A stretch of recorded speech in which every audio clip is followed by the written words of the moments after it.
When I was in 5th grade, I spent the night at my friend Sarah's house. We were very good friends ever since kindergarten. Sarah always slept at my house whenever we had sleepovers. And for some reason, Sarah never wanted me to sleep at her house. But finally she gave in and let me come over. My mom dropped me off at Sarah's house. We put all of my stuff in Sarah's room and started doing the normal girl thing. We played with her dolls and talked about the cute boys in our class. Sarah lived alone with her dad. Her mom took off when Sarah was 2, so I figured maybe she was embarrassed of that, and that's why I was never allowed to stay over. Because up until now, everything was fine. Sarah's dad ordered us pizza and then told us lights out by 10 p.m. So when 10 p.m. rolled around, we made a bed on the floor of Sarah's room and got under the blankets and went to sleep. At some point in the night, I woke up for whatever reason, and then I looked over and saw Sarah's dad standing in the doorframe. He was in his tighty-whitey underwear, only looking down at me. He had this weird look on his face, as he was also drinking a beer. He kind of moaned a little, and then turned and walked away. I got really scared, and turned back to my friend, and closed my eyes. The next day I called my mom, and she picked me up in the morning. She asked if I had fun, and I told her what happened. My mom freaked out. She went home and jumped on the computer and researched the guy.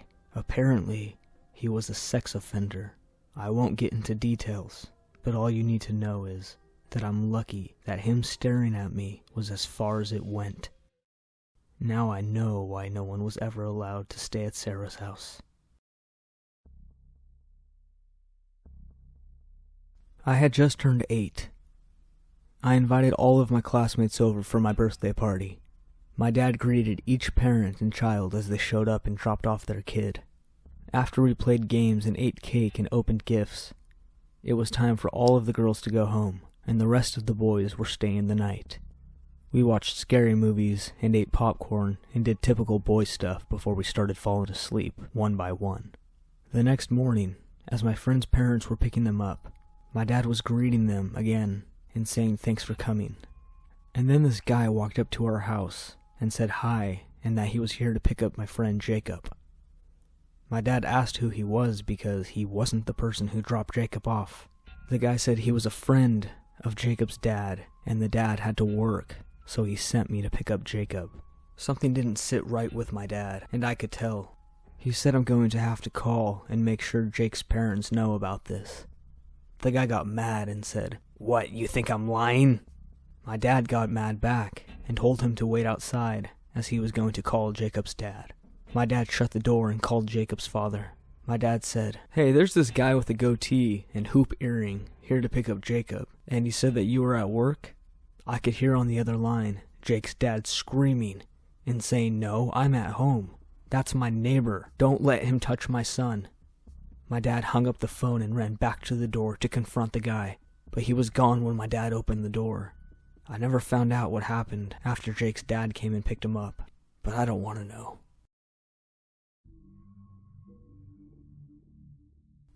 I was 11 when my buddy Aaron slept over at my house.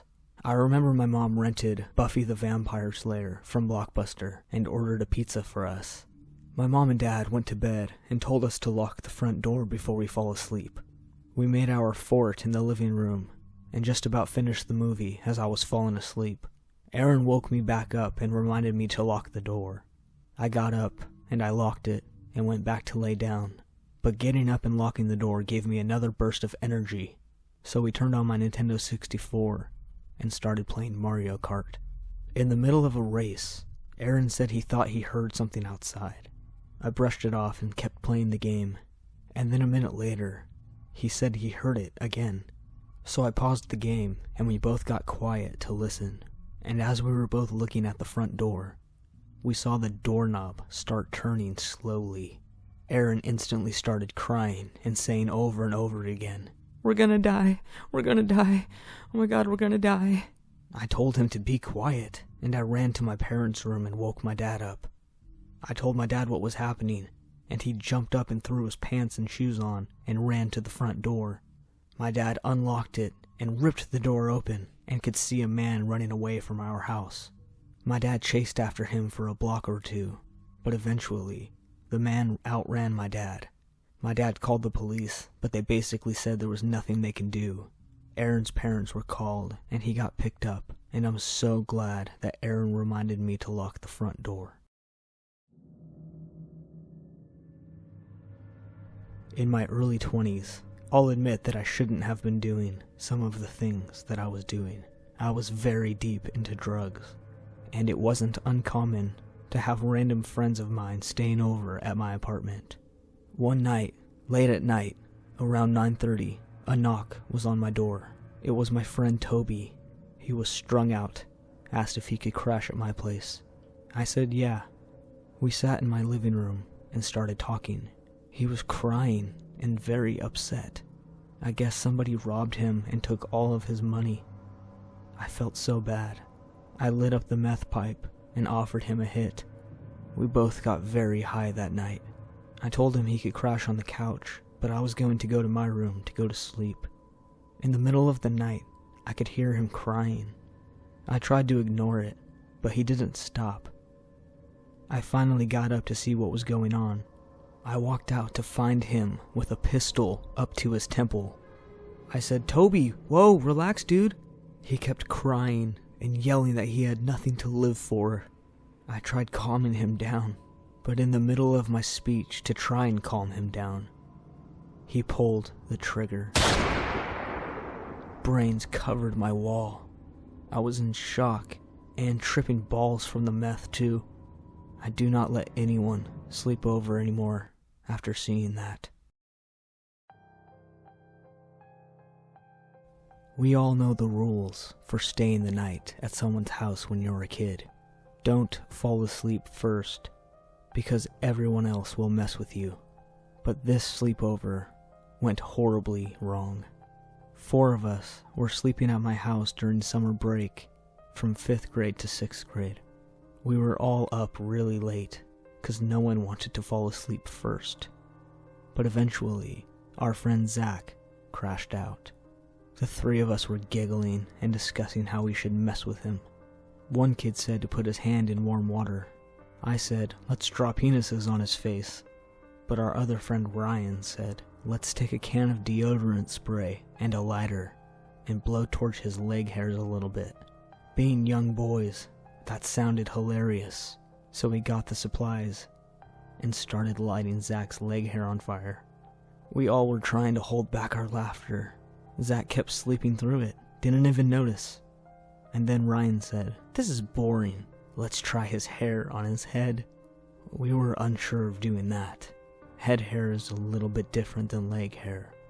But being so young, bad ideas sometimes sound good. So we held the can of spray next to his head, lit the lighter, and pushed on the spray can nozzle.